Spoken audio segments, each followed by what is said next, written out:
All right, Pam. Looking at your flash assignment here. This is this is great.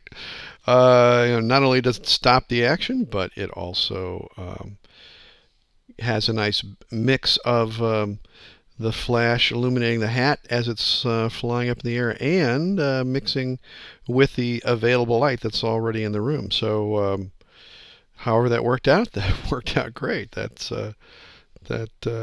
In terms of freezing the action here, that did worked out just perfect. Same thing here. So you can see that when you throw a hat up in the air, um, that when you're using a flash, the duration of the flash is actually the speed of essentially the shutter speed. So the shutter can open and close, but if the flash is the primary light, the flash will freeze that action. And in this case right here, usually it's around 1,000th to a 2,000th of a second, in terms of stopping action. So, but in this case too, it's also your ISO is up high enough and your shutter speed's at a 60th of a second, so you are still going to be able to pick up some nice ambient light there too. This is great in terms of mixing the flash with the ambient light and then moving it during a little bit during that exposure for that looks like it was a 2-second exposure.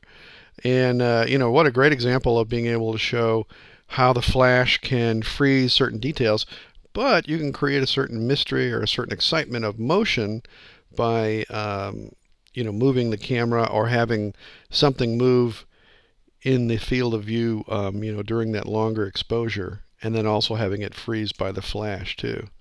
So, what a great shot right here, being able to swirl this around like this. Really fantastic. Really a great, interesting kind of portrait too. So, hope that you liked this kind of effect, and then also kind of frees you up for maybe thinking creatively, when you're shooting different subjects, to when you turn on the flash that you've got something else that you can do.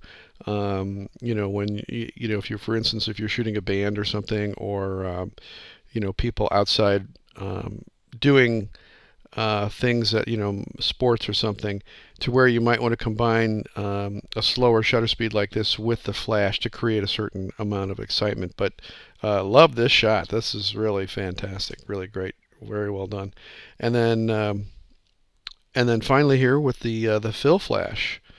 It's so nice to be able to, you've got your 50mm lens here.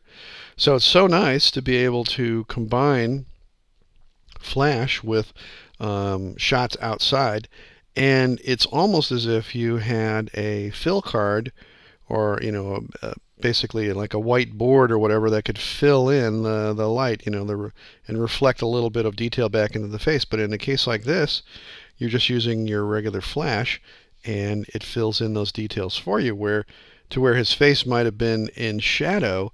Now you've got something to where you can actually see detail in his face. So just more options for you to use when if you were just shooting regular shots without the flash, and then try a couple with the flash. But for what you did for the assignment, very well done. Excellent job, and thanks very much.